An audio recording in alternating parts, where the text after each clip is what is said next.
BBOR, Black Box Online Radio, coming to you from West Virginia. BlackBoxNed88 on Instagram for the bonus podcast. And just a quick reminder, every Monday is Zodiac Mondays, Wednesday is an Ask Me Anything, that's an AMA, so please drop your questions below for things that you would like discussed here on the show, and Friday is an Anything Goes, any subject is fair game, mostly talking about true crime, serial killers, the Zodiac Killer, but any subject is welcome. Alright, so please share some ideas in the comment section about what you would like to hear about on this channel, and let's get started.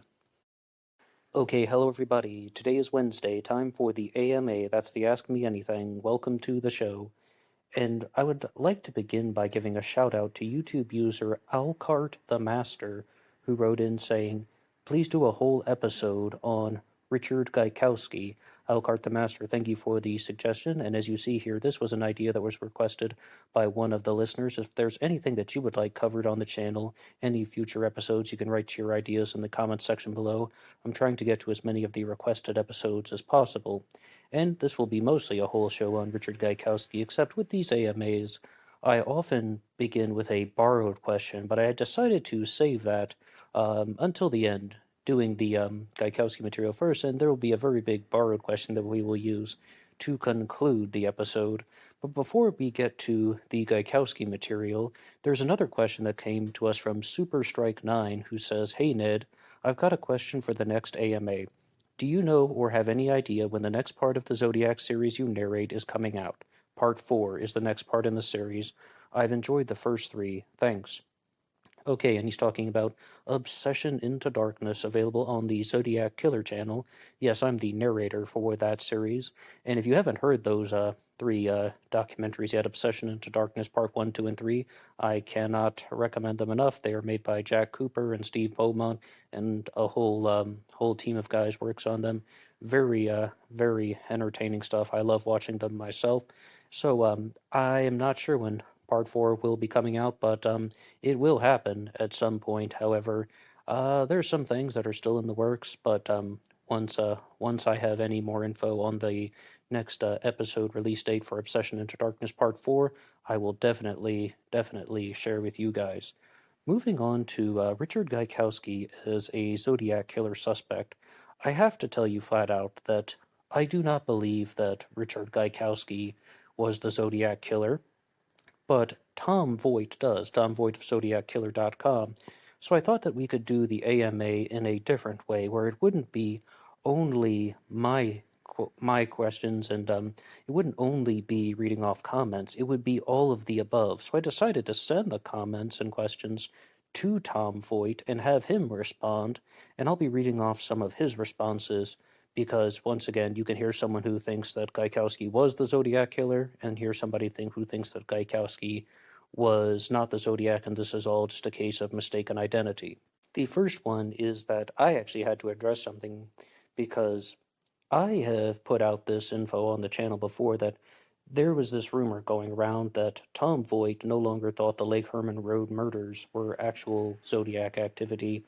And just to give a little bit of introduction, just in case this is the first episode you've ever listened to from BBOR, the first canonical Zodiac crime took place on December 20th of 1968 with the murders of David Faraday and Betty Lou Jensen, and then there's a 7-month gap until the next confirmed incident in Zodiac activity, Blue Rock Springs, with the murder of Darlene Ferrin and the shooting of Mike Mageau.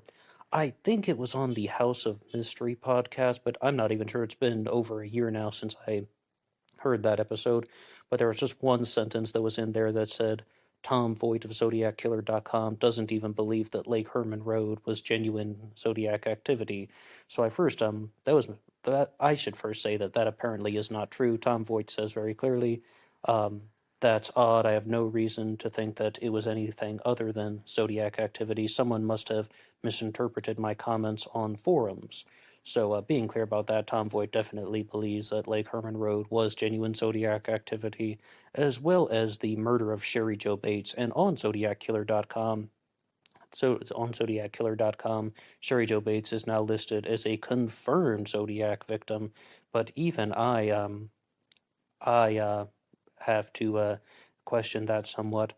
But in regards to Richard Gykowski as a Zodiac killer suspect, then you would also have to place him in Riverside, California, and that's two different parts of the state.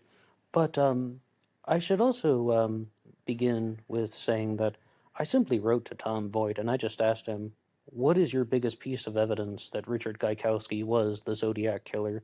And he said that he would give me a detailed answer, but in the meantime, I could send him any questions that I had about Gyke and he would provide the answers for this episode.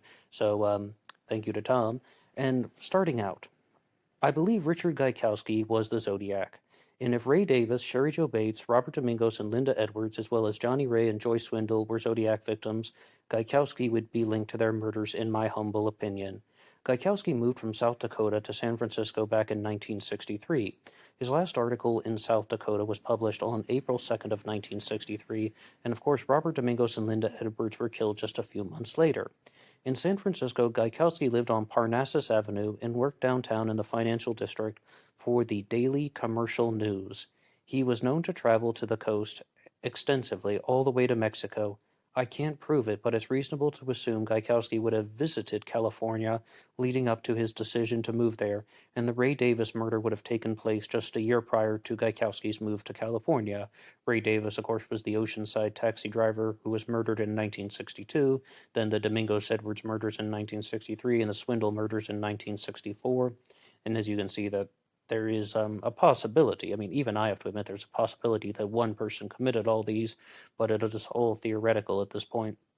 In 1964, Gykowski moved to Martinez, California, and lived there for a mere 5 miles south of the Lake Herman Road murder scene. Gykowski attended weekly editorial meetings in Vallejo at the parent company of the newspaper he worked for in Martinez.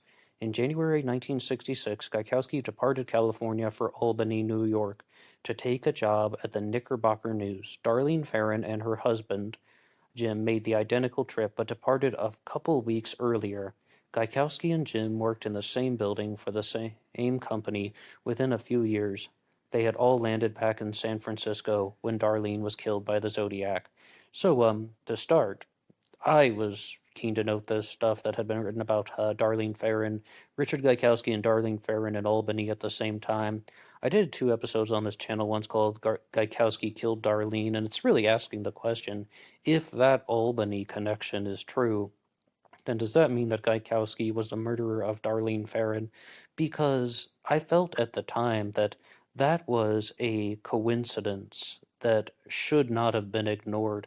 I mean, that's something that's just a little bit out of the ordinary. Both of them ending up in Albany, and then later on, Gaikowski becomes the prime suspect in the Zodiac killer mystery. I mean, Tom Voigt's prime suspect, I should say, and Darlene Farron is the most famous murder victim in the Zodiac killer mystery. And I mean, at the time, I thought that that was a coincidence that was absolutely something that was of great importance. I mean, like, it's just larger than life, really. I mean, Albany, New York, if it were someplace like New York City or Chicago or Boston or Miami, I wouldn't think too much about that. It's like, those are major cities. Albany, well, okay, to provide a little bit of counterbalance, how important is this Albany connection? Well, in fact, the Albany connection is one of the reasons why Gykowski would become a suspect. And I have to tell you that I made those 2 episodes, Gykowski Killed Darlene, back at the time when I was still thinking that Gykowski was more of a heterosexual male, when in reality it seems like he was confused about his sexuality for a long time, and after the early 1970s he fully came out as being gay. So that whole the angle in which I was looking at it was mistaken on my part, that he just was some guy who was obsessed with her for sexual reasons. It's highly unlikely that that's exactly what happened, but I also wanted to know what Richard Gaikowski's connection was to a different victim, and that was Sherry Jo Bates. So I asked Tom Voigt about that, and here are Tom Voigt's comments on the murder of Sherry Jo Bates. Regarding Gykowski and Sherry Jo Bates, at the time of Sherry Jo Bates' murder, Gykowski was living in Troy, New York, and working nearby in Albany. However, he was known to do a bit of roving as a reporter. He called it something like the battered typewriter of Dick Gykowski, where he'd drive around the country and do quirky stories. When Blaine interviewed Gykowski's relatives in South Dakota, his sister claimed that Gykowski had written their mother a letter from Riverside at that time, and it was written on stationery from Motel 6, and it was in blue felt tip ink. The letter indicated that he was there to learn about a strange new religion. Earlier in 1966, the Seventh-day Adventist Church had received national attention and was absolutely new to many. You can find the articles online. By the way, I've only seen Blaine's old notes. I have seen Blaine's old notes that are thoroughly dated. Okay, so that is some evidence that could place Gykowski in California with the murder of Sherry Jo Bates, but that still begs the question, I mean, about why would this happen? Because for the longest time, Richard Gaikowski was a newspaperman, journalist, and he definitely didn't seem like someone who'd be creating this type of calculated masterpiece, because I thought for the longest time that the Zodiac was a series of sexually motivated murders, even if you include Sherry Jo Bates, but definitely the canonical crimes, where there's this type of animosity toward women, or perhaps there is jealousy for being a rejected lover, where you would have some guy who's targeting couples at first, David Faraday and Betty Lou Jensen, then Darlene Ferrin and Mike Michaud, Brian Hartnell and Cecilia Shepard at Lake Berryessa. And you would have this setup where it seemed like someone was bitter, rejected, and felt that he was not being approved of by women. Now, this would change the equation if you have a gay serial killer. I mean, you can just as easily create a profile if someone is a homosexual, gay, or bisexual. You would simply say that, well, he's ashamed of his homosexuality, and that's why he's targeting men and women, envious of their conventional means of developing a relationship. I think you can get the idea. But I questioned Tom Voigt about this, and his response was, Gykowski lived as a heterosexual until the end of 1969, when he announced that he decided he was gay. This was his exact wording, and I got the same quote from several of his friends and coworkers. So when Darlene was killed, Gykowski was an undiagnosed schizophrenic, also suffering from undiagnosed depression, confused sexual identity, and under the influence of heavy, heavy drugs, all the while living in the extremely volatile San Francisco area of 1969. Gykowski was a recipe for disaster. He was involuntarily committed to the Napa State Hospital, that's when he got diagnosed, in late March of 1971, a very short time after the Zodiac mailed his letter to the LA Times. Zodiac wouldn't resurface for nearly 3 years and never used the name Zodiac again. In 1974, Zodiac had reinvented himself as a movie guy. Oh, in 1974, yes, Zodiac had reinvented himself as a movie guy. At the same time, Gykowski began operating a storefront theater in San Francisco's Mission District. Why would Gykowski have killed Darlene? In his mental state, who knows? Darlene was extremely promiscuous, and she would have had been the first to admit as much. So perhaps she unintentionally humiliated him sexually. I was told by Ken Narlow, in his home and in front of my wife and others, that Gykowski had definitely been placed in Darlene's home just a couple months before the murder. All right, so a lot of things to go through here. Number one, why would Gykowski have killed Darlene in his mental state? Who knows? Darlene was promiscuous, and she would have been the first to have admitted it, and humiliating him sexually. So, she unintentionally humiliated him sexually. I think that would be a good one to begin with, because I can follow what he's saying. Gykowski is placed in Darlene's home. They are together. Some attempted sexual advance occurs where they end up in a situation where he's supposed to make love to her and he cannot perform, and he feels humiliated, feels rejected, and he snaps, right? And this just leads him out of the home, and he contemplates for a little while about what to do, filled with humiliated rage over the course of the next couple months, and then he commits the murder of Darlene Ferrin. I would just offer a challenge in response to that, simply saying, That would make perfect sense to me if she were the first murder victim. However, Betty Lou Jensen and David Faraday were murdered before Darlene Ferrin. And if Sherry Jo Bates is also a Zodiac victim, she was murdered before David Faraday and Betty Lou Jensen. So I definitely wouldn't accept that that would be some type of tipping point or a snapping point. And here's another thing, because anybody could just be like, all right, well, this guy had cooling off periods and that he snapped and he would do this periodically. And it's like a murderous impulse that overtakes him. Some serial killers are like that. Some of them are set on killing all the time, and some of them, more or less, are stable individuals, and then all of a sudden the murderous impulse takes over. And you heard these points here about Guykowski as was an undiagnosed schizophrenic at the time. All right, but here is something that I feel would be a little bit stronger of a rebuttal to this. At Blue Rock Springs, the Zodiac approached the car door on the passenger side, and Darlene Ferrin was on the driver's side. Now, this is one thing where anybody who's holding a flashlight, mind you, would clearly see that the male is sitting in the passenger seat, but the female victim, if she was the intended direct target, like this, the way that this message is insinuating, he would go after the male victim first like looking at Mike Mageau, firing at Mike Mageau. I mean, of course, you could say that he probably thought the male was a bigger threat and he wanted to subdue him, and this was all about getting access to the female victim.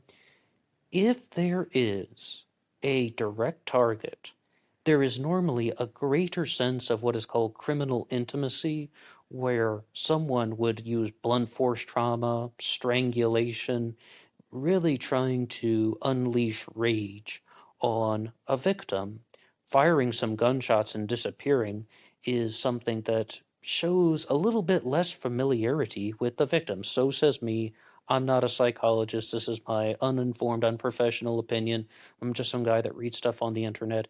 But that is something that I would notice about this.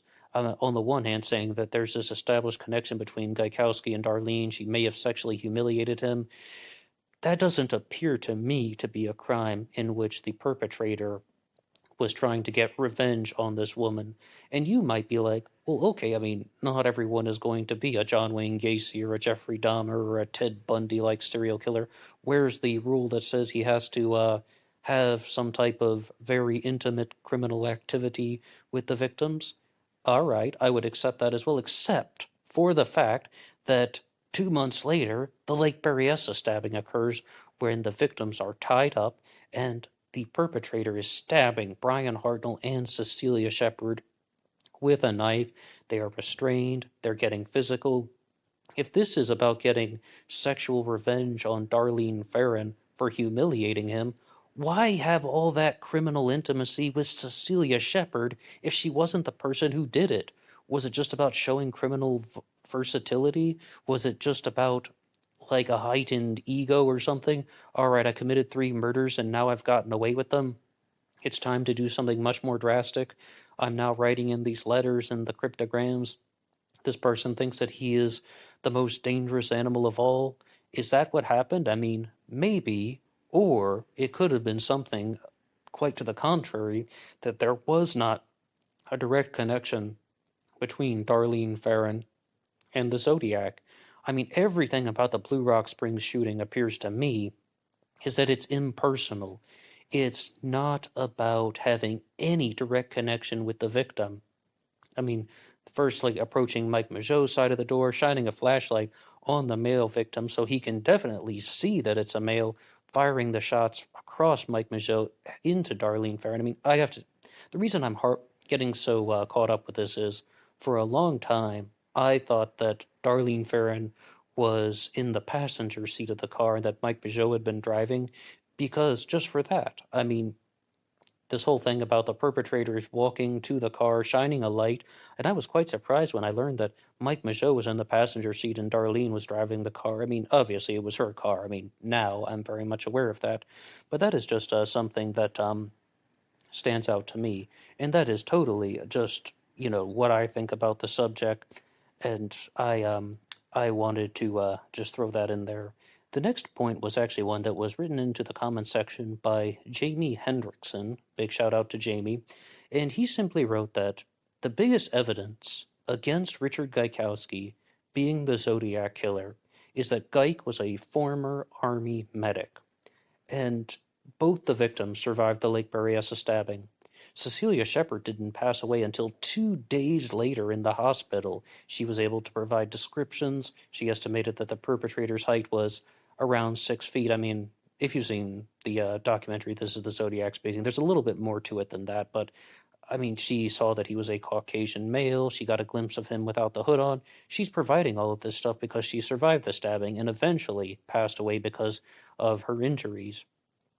But an Army medic would have had very intense knowledge of anatomy, how the body functions, the jugular vein, the carotid artery, all of these things. And Jamie's comment was more or less that Gyke wasn't the Zodiac because if an Army medic had stabbed Brian Hartnell and Cecilia Shepard, they would have been left dead. Tom Voigt's response to that was, the Zodiac didn't need to be an Army medic or anyone with special knowledge of anatomy to know that cutting someone's throat would guarantee death. Whoever Zodiac was, he surely knew that already, just like he already knew a headshot would do the trick in the Faraday murder, but for some reason, Zodiac didn't do the same to Majot, even though he could have. Zodiac rarely did things the way we think he should have, probably because if it were one of us committing the crimes, we would try to leave no clues whatsoever. But Zodiac was brazen and intentionally left huge footprints. I liken Zodiac to a suicide bomber who happened to survive each time. I can follow what he's saying there. Absolutely. I mean, no, everybody knows that if you slit someone's throat, they would have a higher chance of dying rather than stabbing someone in the back. But at the same time, an Army medic would have had such a high understanding of this, then that would either lead us to believe two things that, well, I mean, I guess I have to side a little bit more with Jamie Hendrickson when he wrote out that he just would have had the awareness that there's a high chance that stabbing someone in the way in which they were attacked at Lake Berryessa would leave the victims in a state in which they had a high chance of surviving. And but I can follow Tom Voigt's logic to a certain extent, and I am giving him credit for that, because I think that's a good response, because he's laying out the narrative that Gyke is somebody who was an undiagnosed schizophrenic, using lots of drugs. A lot of people think this about the Lake Berryessa stabbing, that in one of the first documentaries I ever saw about the Zodiac killer, there was one line in there that some guy thought that he had liquid courage before the Lake Berryessa stabbing, or other people have said maybe he took cocaine or some type of drug before this, and that's how somebody who maybe had never stabbed a victim before was able to handle Brian Hartnell and Cecilia Shepard in such a controlled manner. But I mean, I can follow all of that, and I've said it once and I'll say it again, there's no rule book on committing murders or doing illegal activities. I mean, why would an Army medic stab Brian Hartnell and Cecilia Shepard in that way if he had a much higher intense knowledge of anatomy and would have known better ways to go about that? And I said the exact same things in the George Hill Hodel episode when I was like, George Hill Hodel is a Zodiac suspect who was a surgeon. Where's the knowledge of surgery in any of the Zodiac crimes or medical awareness? And I mean, I do admit that all of that stuff is not present, and it appears that Tom Voigt's rebuttal is just that, well, Gyke wouldn't have used it because he was a little bit out of his mind and not very well put together mentally.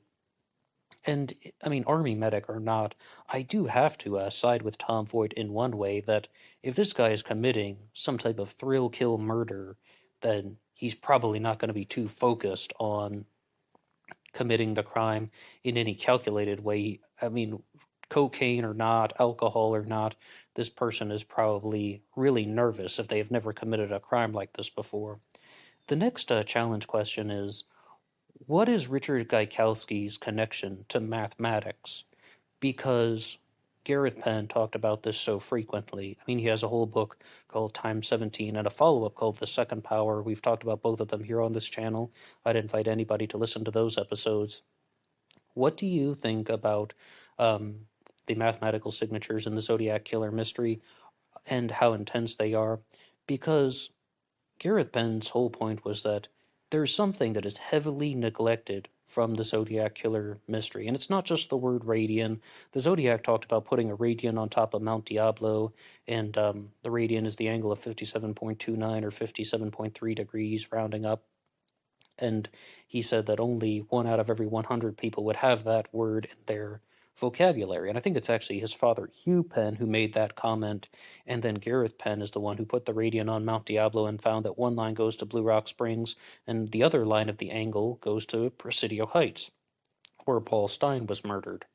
So then it's like, how did someone learn about that, as well as other mathematical clues that Gareth Penn may have uncovered, and like the spaces between the words and such, and drawing triangles on some of the letters and ciphers and showing how these points match up. Somebody wrote into the channel once saying that Gareth Penn is not meant to be taken literally with all of these accusations of mathematical signatures. He simply wanted to point out that the Zodiac Killer, or the person writing the letters and ciphers, had a very high understanding of mathematics. And this was much more than someone who had just picked up a book once or twice. We're talking at the graduate education level. How does Gykowski factor into this? Tom Voigt's response was, as far as math is concerned, Gykowski was a college graduate. He was extremely well educated, and I would assume that included math. A 50-year-old Gykowski launched an electronic bulletin board called Newsbase and was a self-taught computer guy. Not bad for an old dog to learn new tricks. Clearly, Gykowski had an aptitude for what we would have considered necessary to create the Zodiac's codes. I completely agree that Gykowski would have been able to create the ciphers, but I don't think that's exactly the stuff that Gareth Penn was pointing out. He was more talking about hidden mathematical signatures, and this is all matching up to angles, and even even putting the lines on Mount Diablo, not the radians, but the compass and all of that. So I have to confess, here is just one point where I am definitely not satisfied with this answer that Gaikowski was a college graduate and that should have included math. I don't really feel that that's a very convincing response at all. On the other hand, someone who was self-taught with computers, learning all about computer science and in the 1980s and such, that is something to think about. I mean, that is some genuine food for thought about Gaikowski's ability to learn these things. So, as you can see, I'm a little bit divided on that answer. And one more point from Tom Voigt about this is something that I actually found in the comments section on a previous Gykowski episode. There was a document that was that I had posted, which was actually Gykowski's Social Security application, and Gykowski was born in 1936, right? But on his Social Security application, he wrote that he was born in 1938, 314, 1938. It's almost like pi, right? 3.14. But I was just looking for the name of the person who left me that excellent observation, the guy who spotted this in the comment section, but it appears that comment's been auto-deleted by YouTube. I certainly didn't do it, or else I'd give you a shout-out, because that's a really good find. And Tom Voigt's response was about Gyke being born in 1938, or writing it down is, Gykowski was definitely born in 1936. Why would he put the year incorrectly on his SS application, that's Social Security? That's how his brain worked. I've attached a form filled out in 1986 or so. He twice spells the word yes correctly, then misspells it yes with 2 S's, before spelling it correctly again, just like Zodiac, spelling an easy word both correctly and incorrectly in the same document. I think it's still somewhat of a mystery about why Gykowski would have lied about his own birth date, and I simply began to wonder, like, okay, my absolute first instinct about it was maybe the internet got it wrong and he was born in 38, but I was just going through every single source as well as talking to Tom, and all of that states that he was born in 36 in Watertown, South Dakota. 100 times I have said it. Watertown, San Diego. It's SD. I always think San Diego. Watertown, South Dakota. And no, he was born in 36. It just seems a mystery about why he would have written 38 on his Social Security application. Now, some people would lie about the date on a Social Security application so they couldn't claim it sooner. I mean, definitely, if you talk to someone who is of the pensioner age, they would say that they would misrepresent that so then they can get the Social Security payments at an earlier age. But this is saying that he was younger than he was. That's definitely not what was happening here. He was born in 38 versus 36. He's trying to make himself appear younger. And I think that we just simply won't know about that. But Tom Voigt did share that document with me where Guyk is writing the word yes incorrectly. And let's be clear, lots of Zodiac suspects do this. I mean, Arthur Lee Allen would misspell words like he wrote the word eggs, A-I-G-S, eggs, and he did it for a comedic effect that was on one of his shopping lists. Lots of suspects misspell words. And Don Chaney even wrote a letter to Tom Voigt where he misspelled the word victim, I believe it was. So people do this intentionally. And I'm noticing this. Everyone who has their top crime suspect will have at least one document where they can display a misspelled word. Something else, though, that I found a little bit more valuable was I was looking at the handwriting sample that Tom Voigt had sent me, and Guyk had a very unique way of writing his letter Y. If you look at the Y's in yes, it's like a almost a half circle, or definitely a U shape with a line that goes down below them. And I went back through some of the Zodiac letters that I had, and I wanted to see, are any of those letter Y's written in that way? And I can't find one. If anyone can find one of the letters or something that shows this unique way of writing the letter Y, that would be something. And of course, there's always the possibility that, okay, he just did it that way, once again, to be different in a silly way. It's possible, but it's just something that I noticed. I do not find that way of writing the letter Y in any of the Zodiac letters. All right, so one point that I would share that is my own original observation that I've never heard many other people discuss is I think that Gykowski had very different handwriting. And the reason why I posted that SS application was I just pulled it off of Google Images back when I did the last Richard Gaikowski Q&A, and I was like, Guy's handwriting is much neater than the Zodiac. I mean, his letters are very straight, and he definitely would have been a stay inside the lines guy back on college ruled paper.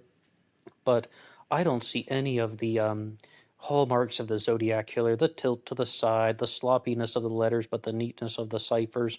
I mean, not to mention, if you look at his letter R, for example, in Richard, I think that that is quite different than the way the Zodiac would have written letters, and I certainly don't see that shape in any of the Zodiac correspondences 100%.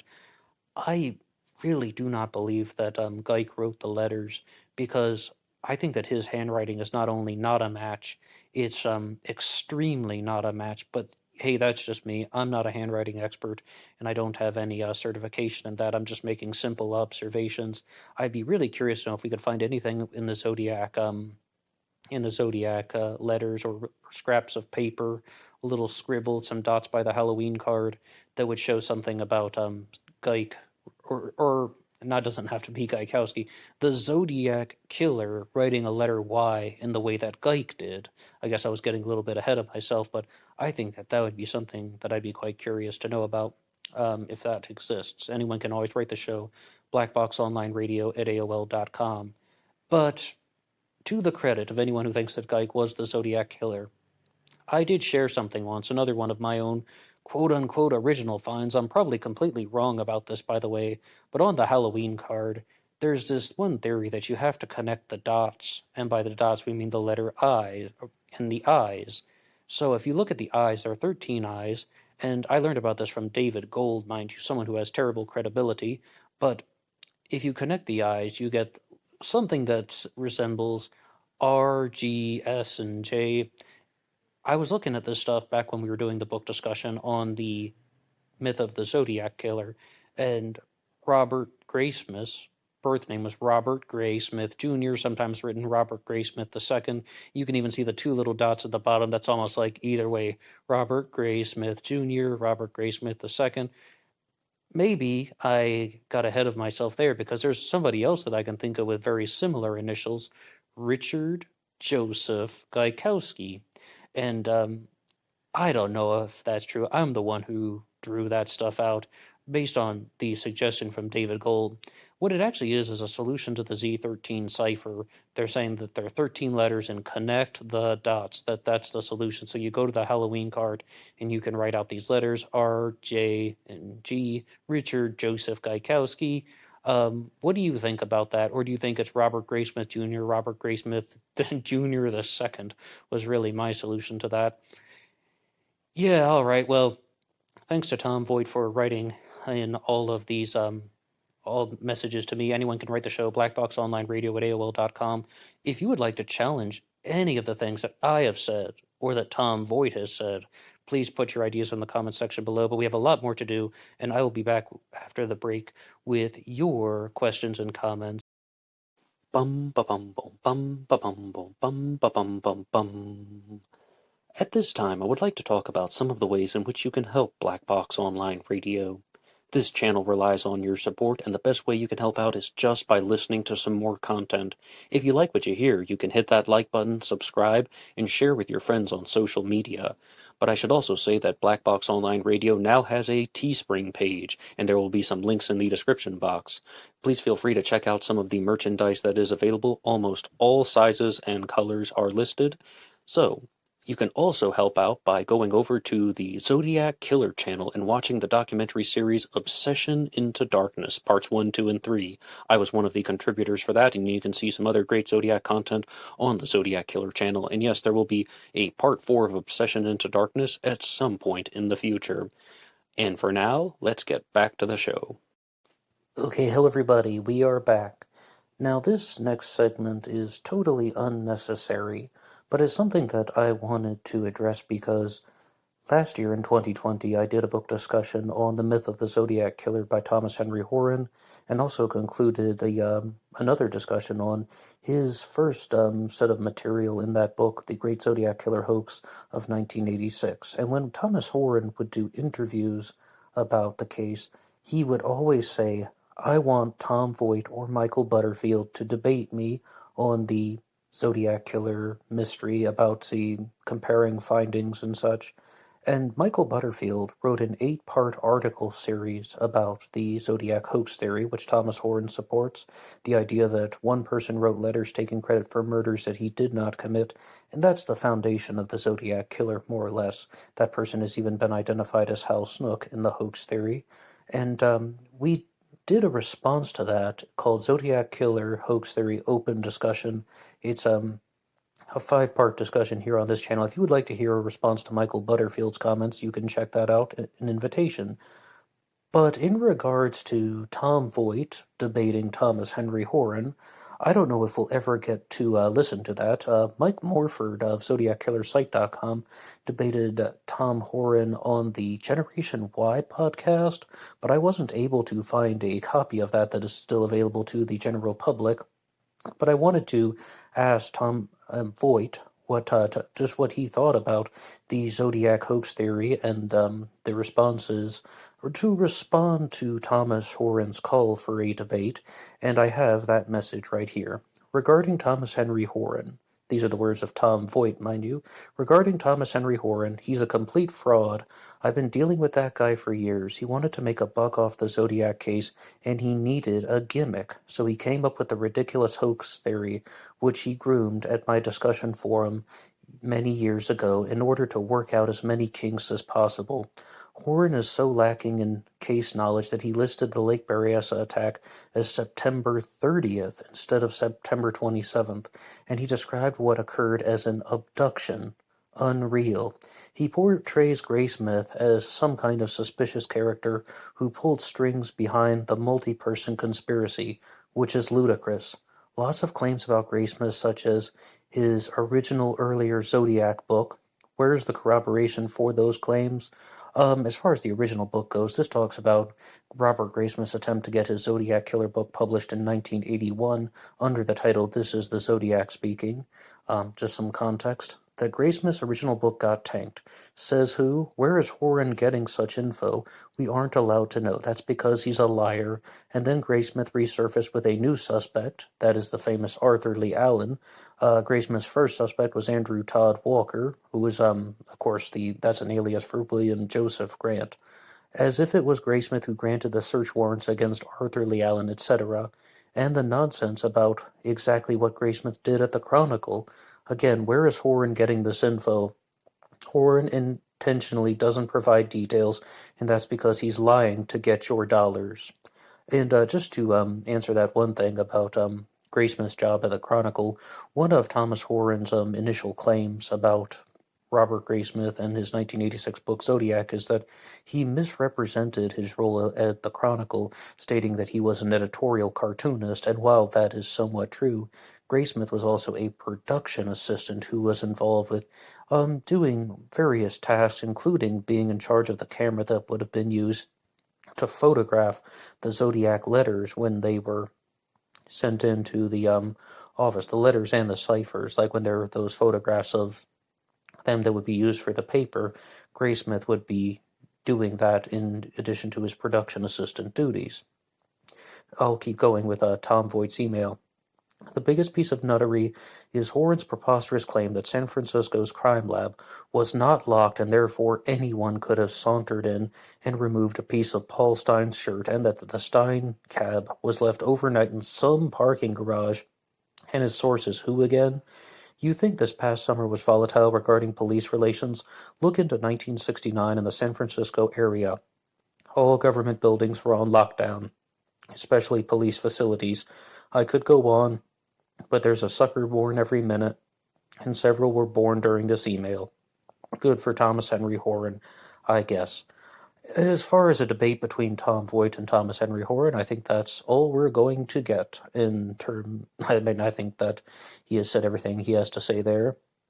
I can't really speak on behalf of Thomas Henry Horan or the hoax theory right now because it's not my own creation, but I do know that he obtains a lot of that info from interviews that he has done with people who worked at the San Francisco Chronicle, and that sometimes is a little bit more difficult to document because there's not a physical copy of it that you can present and say, hey, here's the file where I obtained this information. But I know that a lot of the info that Voigt was questioning there allegedly comes from interviews that took place. So I just wanted to throw that out there.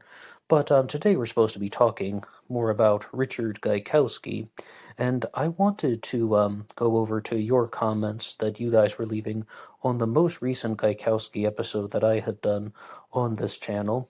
And this was the Gykowski Q&A that I did back in the fall. And our first comment comes to us from Ganga Sharma, who says, I just watched the movie, and now I see Richard Gykowski on YouTube. I can't remember hearing that name in the movie. Can somebody explain? If you're referring to the 2007 David Fincher film, I was almost thinking of the 1971 film The Zodiac Killer, but if you're referring to the 2007 David Fincher film Ganga Sharma, that one decided to focus on Arthur Lee Allen, because Arthur Lee Allen was the suspect of Robert Graysmith. He believed that he found the guy and that this was all Allen, but even at the end of that, they were able to say that Allen's DNA did not match and his side palm print and so on. Arthur Lee Allen has been somewhat exonerated, but as we see very clearly on the internet, he is still very much discussed in many different Zodiac circles. But yeah, the film wanted to focus on that. It was really about telling the story of Robert Graysmith writing his 1986 book Zodiac and being fascinated with the case, and Graysmith did not support Richard Gaikowski as a Zodiac suspect at the time. I really haven't heard Graysmith weigh in on Richard Gykowski because more or less Robert Graysmith is now retired, and he also went on to write other books. We've talked about his material in The Girl in Alfred Hitchcock's Shower, which is about the story of Marley Renfro, who was the body double for Janet Leigh in the movie Psycho. But as well as, of course, he has a book out on the Unabomber. We mentioned some things. I read a book review of his book that he has on the anthrax killer, and I'm quite curious, except for the fact that I don't want to read it just to learn things.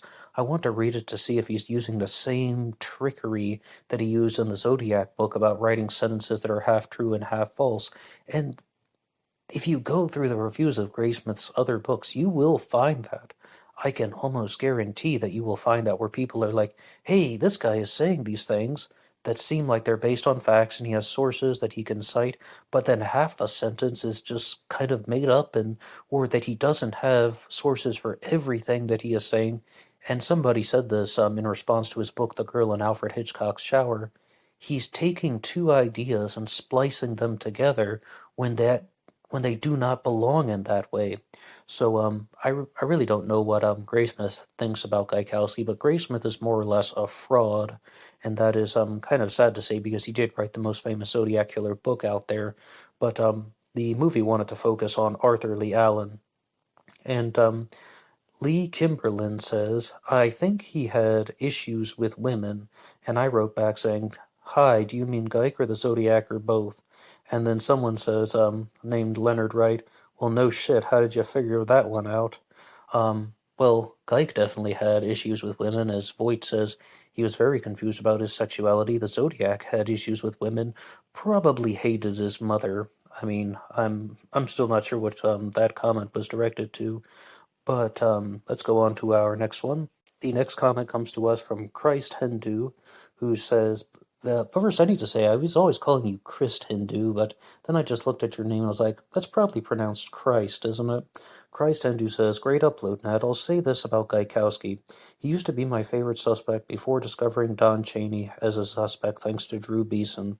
I think he's still a decent suspect, to be honest, and deserves some discussion, mainly due to his strong connection to Darlene Ferrin, such as stalking her.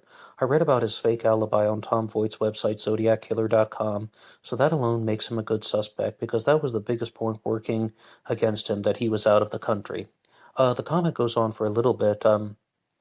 I think that Gykowski also becomes a suspect because of the Farron connection, and I'm really quite curious if Gykowski would be a suspect at all if it were not for the Farron connection. But does that simply just mean that he was involved in Darlene Farron's inner circle, so that's why somebody suspected him, and then the circumstantial case just piled on after that?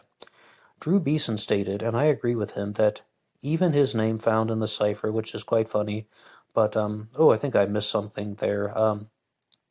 Okay, the name Gyke was found in the 340 cipher. That's weak, as so many names can be found in the 340 cipher, as Drew Beeson stated, and I agree with him. Even Drew Beeson's name is found in the cipher, which was quite funny.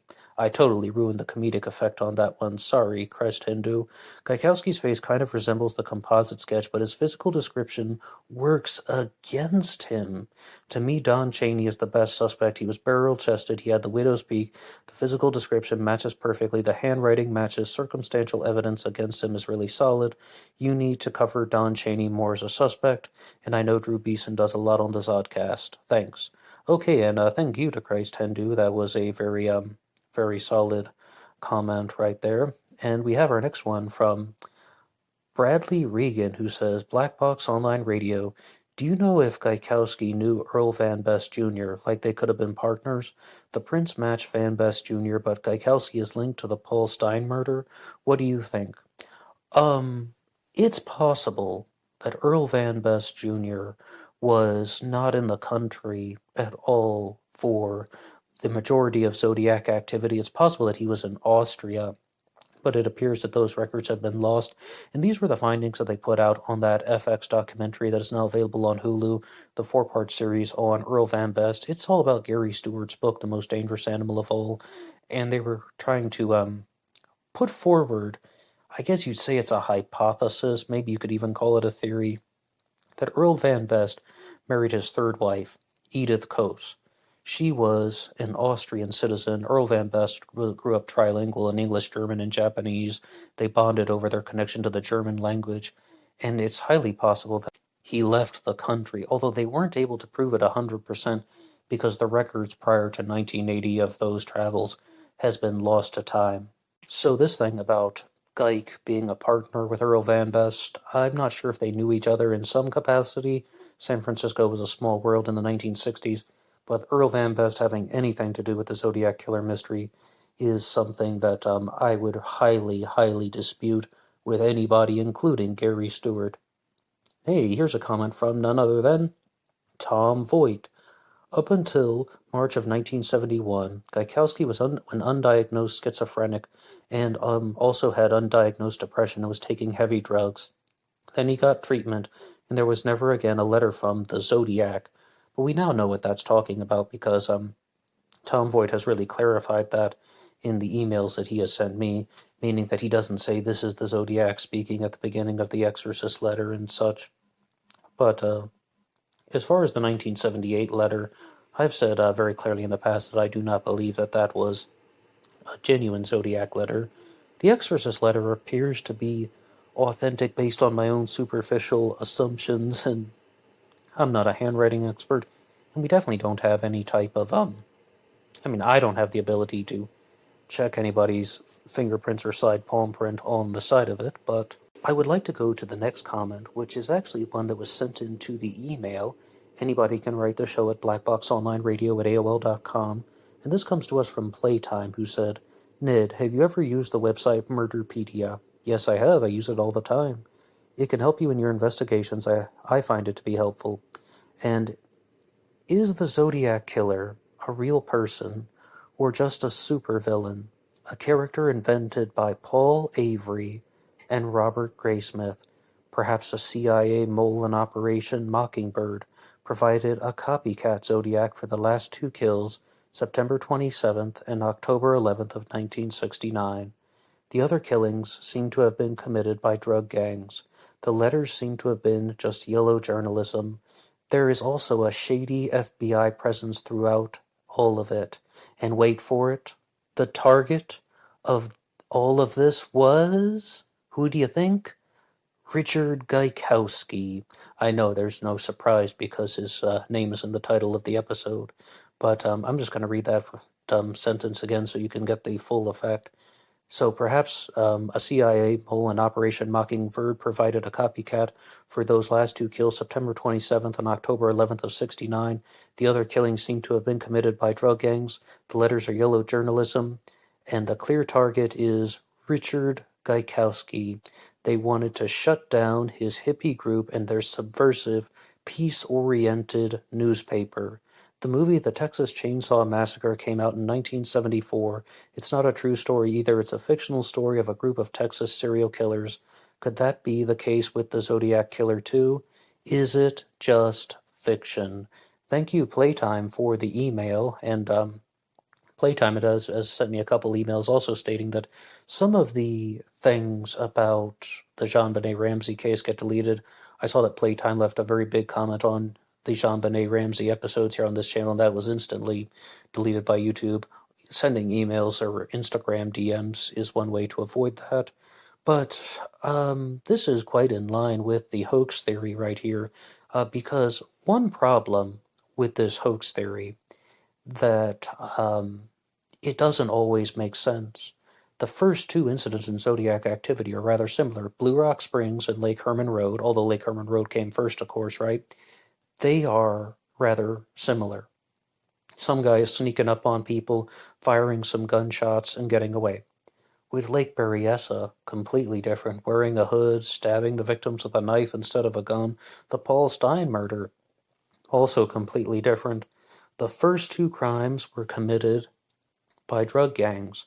The second two crimes, copycat operations by the CIA in association with Operation Mockingbird. Operation Mockingbird also dealt with fake media coverage, but yellow journalism.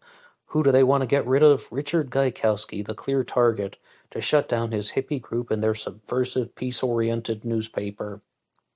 Talk about a terrible summer, 1969, dealing with undiagnosed schizophrenia, depression, and then people are trying to shut down your newspaper because you're peace-oriented.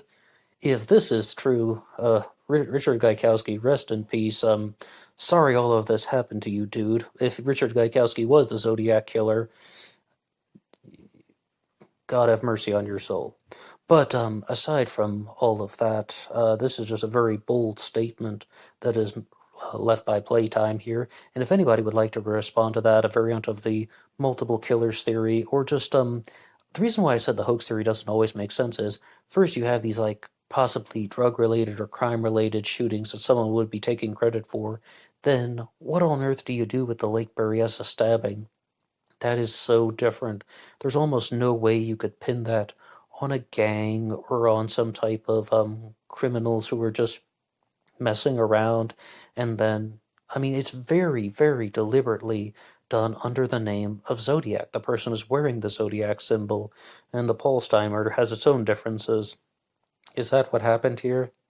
Well, I'm not 100% sure, but I would like to thank everybody who has written in comments on the Zodiac killer episodes, as well as the Richard Gykowski episode.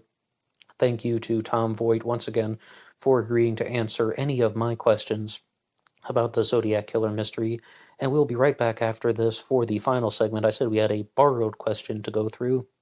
Okay, please stay tuned. Bum ba bum bum bum ba bum bum bum ba bum bum bum. At this time, I would like to remind everybody about YouTube Premium. If you use the YouTube Premium features, you can download Black Box Online Radio, take it on the go, out walking, in the car, anywhere and anyhow. YouTube Premium also gives you access to special YouTube original shows and YouTube music. And now, let's get back to the episode.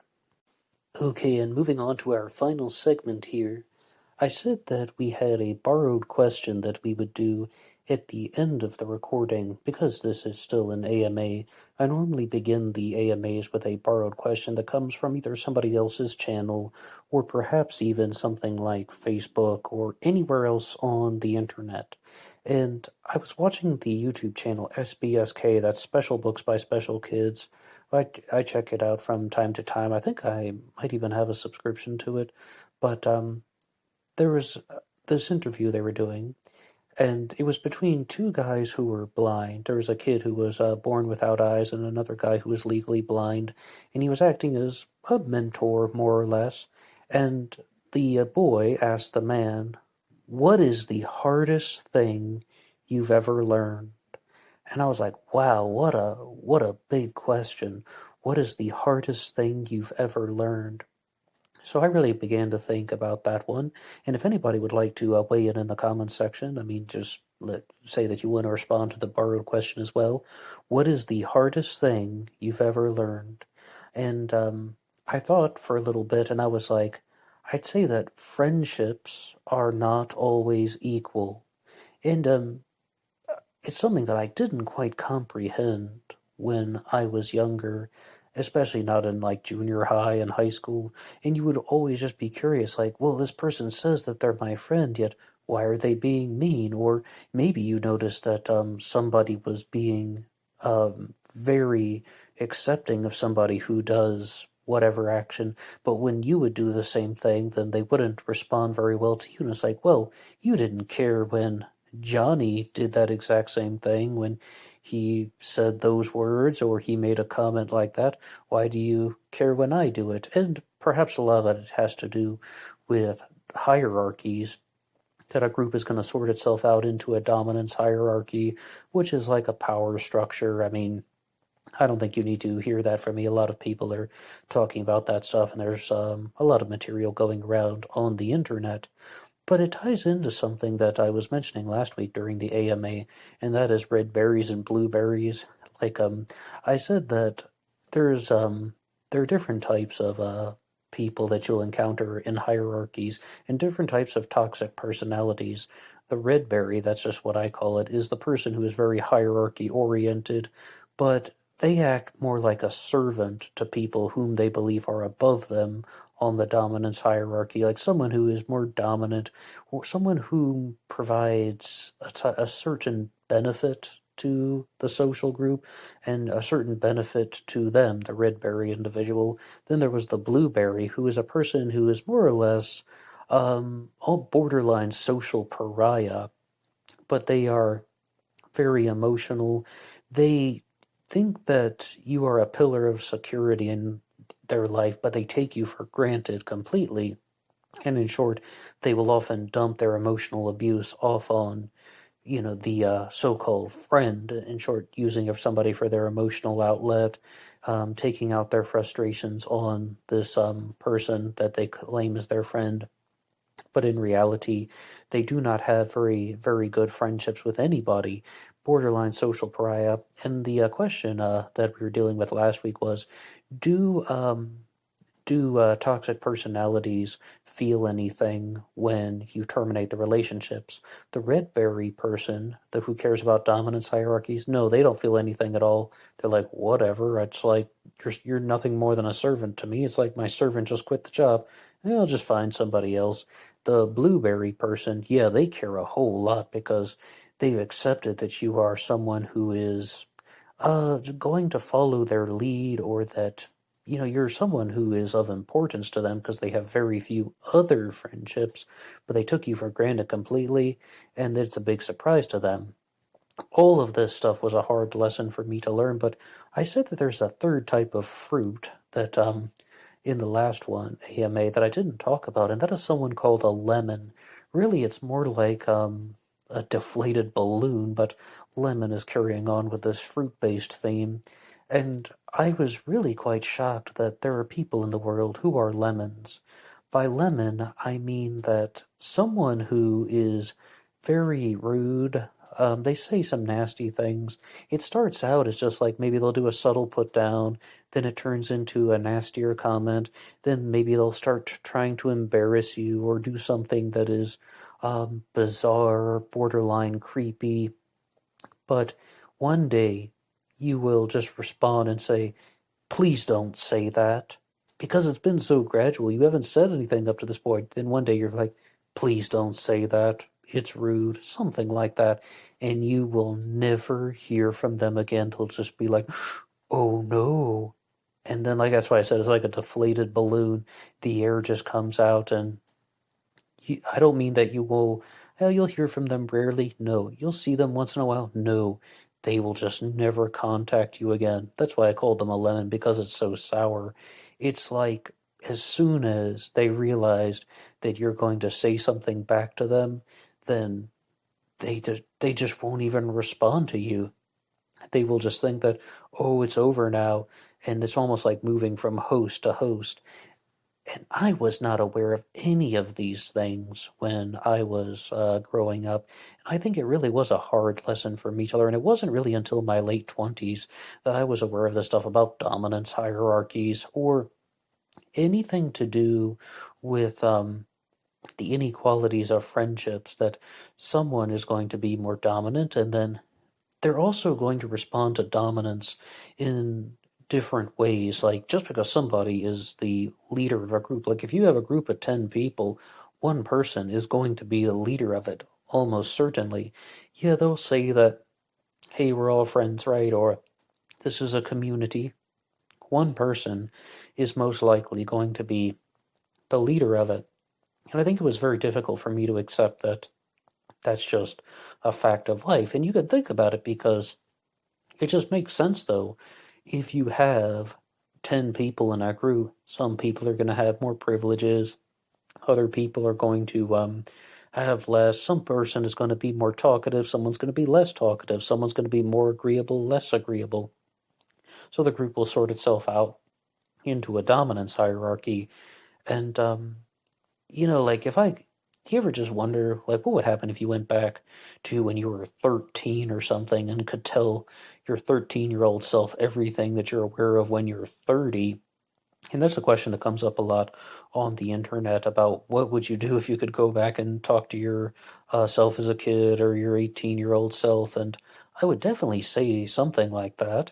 I would also say, never be silly in public. People will just misinterpret it, and it confuses people. Oh, and there's a show out there called The Last Kingdom, and I think it was in season 3, maybe. It was either season 3 or season 4, where there's just one line where one character tells another character, "Not everybody enjoys a fool. Some things that you might find funny are going to be interpreted as foolish to other people." And I really had Well, I knew somebody back when I was around 24 who would just do a lot of really kind of unwanted things, and almost I just had to remember sometimes that people remember the lessons that people would tell me when I would do silly or unwanted things. And I just wanted to be like, if something is fun for you, but it's not fun for anyone else, you shouldn't do it. That's what I would go back and tell my 18-year-old self or 13-year-old self. And I had to learn all this stuff the hard way, more or less, because it's difficult. Like, when you're actually living the situations, you aren't aware of everything until it's already happened, like after the fact. As they say, hindsight is 20/20. The rearview mirror often has a clearer view than the windshield. And I was reading the book Human Reality last year, and there was a paragraph in there that talks about how one of the mysteries in life is, how do you balance your right to individuality with the responsibility to contribute to the collective well-being? And that would definitely be something that I would tell my younger self. How do you balance your right to individuality with your responsibility to contribute to the collective well-being? Because when I was like in college and my early 20s, even all the way up to age 25, I was all just about the right to individuality. Yeah, you do something silly, you do something obnoxious, you do something ridiculous, and then it's that whole thing about the hard lesson to learn. Yeah, they're going to turn a blind eye when somebody else does it. So I thought. So I thought. There's a little bit more to it than that. And I just thought that, hey, you guys are singling me out. But in all reality, I wasn't trying to contribute to the collective well-being. I was just like, I have the right to act this way because person X has the right to act this way. But you know, person X was probably a lot funnier than I was, or maybe person X was saying things in a less obscene or obnoxious way. All sorts of factors in life. I mean, life has such a huge gray area.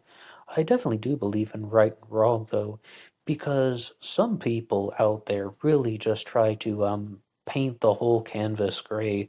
I was reading that in a book recently, and I don't even remember where it was, but it said something to the effect of, some people think that there is no black and white, there are just different shades of gray.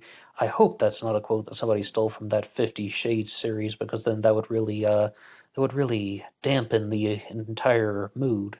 But they really just think that there's just different shades of gray. There's no good or bad, there's just different. I'm not really in that category. It's just that I wasn't quite aware of how all of those actions that I was alluding to were so horribly wrong and just annoying. And also, I mean, the fact of the matter is, other people are going to behave differently in social groups because of hierarchies, because of social awareness, because of, inequality. And that was the hardest lesson for me to learn, that there is this type of inequality in friendships. It really makes no difference if they're friends or co-workers or perhaps some type of community organization you belong to, family members. There's going to be a dominance hierarchy, and some people are going to be disagreeable, some people are going to be agreeable, but people often have an agenda, no matter who he or she is. They will often try to look out for themselves. And there was a great quote on an episode of Global Truths. It's a podcast available on Podcast One. It's hosted by Dr. Keith Suter, and he said, the way we live in our current world is, always look out for number one. Do unto others before they do unto you, and the meek shall inherit the earth, but they won't get the mineral rights. And when I heard that one, I just played that clip over and over again because I wanted to get it right. Once again, Global Truths, hosted by Dr. Keith Suter, and I wanted to truly remember that one, because I think there's a lot in there. That's actually a multi-layered statement. It means that people care about their own power, and sometimes people are going to have a deceptive agenda, and sometimes people are going to they're going to push somebody down to prop themselves up. And even if you're just in that group of 10 people, if you're in a group of 3 people, something like that's going to happen. Now, the red berry person is kind of in the middle of the dominance hierarchies. That's why they care about it so much, because they're terrified of someone below them, surpassing them. It is so important to them that they stay in that level, because no one wants to be dominated. But the person who's at the top of the dominance hierarchy, they really don't care as much, because like someone is so far below them, it's not really that big of a deal if they surpass the red berry person. They're still not the leader of the pack. The leader is the leader of the pack. So there are all these dynamics that go on in a friendship and a business workplace, or perhaps in, as we said, some organizations, or in your own family. These types of dynamics exist. And for me, that was the hardest lesson to learn, that there is this sense of inequality that happens. Some people will not have the same rights and privileges as others because of social standing, and that's a hard lesson to learn, but it's not like set in stone. You can go around people and be around people whom you find welcoming. And I started listening to the show Coffee with Chris again. I've done a couple episodes slash uploads. I almost said epilodes again. I've done a couple episodes on their material from Coffee with Chris, Marvelous Work and a Wonder. There's some things out there about their book, The Dream of Mortal Life, about human reality. I've gone through a couple of their books, and I've read, I don't even remember, 3 or 4 of their books so far, and I just have a new one downloaded on my phone. It's the group Marvelous Work and a Wonder. But I was watching the show Coffee with Chris, and the host said, "If you're mean, I don't want to be around you, and I don't want you to be around me." And I was like, "Oh yeah, keep going, I'm listening." And the next line is like, "If you're mean to men, if you're mean to women, if you're mean to Christians, if you're mean to libertarians, if you're mean to anyone, I don't want you around, and I don't want to be around you." And, there are ways that you can filter out these types of toxicities that exist in the world. And I was also watching the now deplatformed YouTube channel Free Domain Radio. This was about a year ago when it was still up. And yeah, well, anyway, I mean, long story short, I was watching an episode of Free Domain Radio hosted by Stefan, and there was this line that he threw out once that was, "We don't live in a world of virtue. We live in a world of power." That's all that stuff about the hierarchy sorting itself out, or those comments from Keith Suter, "Always look out for number one." As I understand it, means someone's always going to try to be getting to the top. They want to be the leader of the pack. I forget if it was Jordan Peterson or somebody else, but they said that everybody wants to be a leader of the pack. They just go about it in different ways. And when I was reading the book, it was Paul Watkins's book, actually. It's My Life with Charles Manson by Paul Watkins. It's not really a psychological book or anything like that. It's a memoir, so to speak. But he kind of oddly threw in one sentence that was, "The slowest person in a group is often the leader, or the slowest person in the group is often the most manipulative," meaning that the slowest person is the one who makes you wait for them. They are making other people do stuff. The person who is always running late, making you wait. The slowest person in a group is often the most manipulative. And there are all sorts of new ways that you can learn about humanity and how people function. And if you ever find some of those channels that talk about virtue and the necessity of virtue, it means more that someone who obtains power should try to choose the pathway that has a high regard for morality. And do I even need to bring up Spider-Man? Great power, great responsibility. I think Stan Lee would probably think that would be very cliche of me if I were to say any more about that right now. Rest in peace. But he's right, though. I mean, like, it's more about instead of choosing selfishness and destructive behavior with one's ability to rise in the dominance hierarchies, one can do what we said at the beginning of this segment: contribute to the collective well-being. balancing the responsibility to contribute to the collective well-being with one's right to individuality. And I would like to just conclude the episode with one thing. I started listening to the podcast called Hey Bitch, and yeah, that's the name of it, Hey Bitch. And there was one message that they shared by a girl named Geo who's on that show, and it was that if you watch what you say, you will watch your life get better. If you watch what you say, you will watch your life get better. And I think that that is just a paraphrasing of everything that I've gone through in the last 20 minutes. And I would also send that message back to my 13-year-old self if I could, some way, somehow. Or perhaps that goes into the hard lesson in life that I certainly didn't watch what I said, and I encountered problems on the dominance hierarchies because it creates chaos and it creates conflict that is unnecessary, and it also doesn't contribute to the collective well-being if you're just running your mouth in a destructive way. If I was running my mouth in an obnoxious way when I was younger, I think I can be quite clear that I'm talking about me. But in short, that holds you back. And if you recognize that there are going to be different roles that people play in life, or just that dominance hierarchies exist, period, end of it, full stop, I think that that is a hard lesson to learn, but it's one thing that we just have to deal with as we encounter the challenges of life. All right, well, that's the conclusion to the episode, and that was my response to that borrowed question. What is the hardest lesson you've ever learned? I would love to hear what you guys have to say about that borrowed question. What is the hardest lesson you've ever learned? And you can respond to any of the material about the Zodiac Killer and Richard Guykowski in this episode, anything that Tom Voigt has written out for the show, or some comments from other Zodiac theorists or myself, anything that you would like to share in the comment section below. And always remember that this topic was one that was requested by one of the listeners, so if you have any ideas for a future episode, you can also write that either in the comment section, you can write me at blackboxonlineradio@aol.com, or the DMs on Instagram, and I will see you there on Instagram, BlackBoxNed88, for the bonus podcast. Until next time.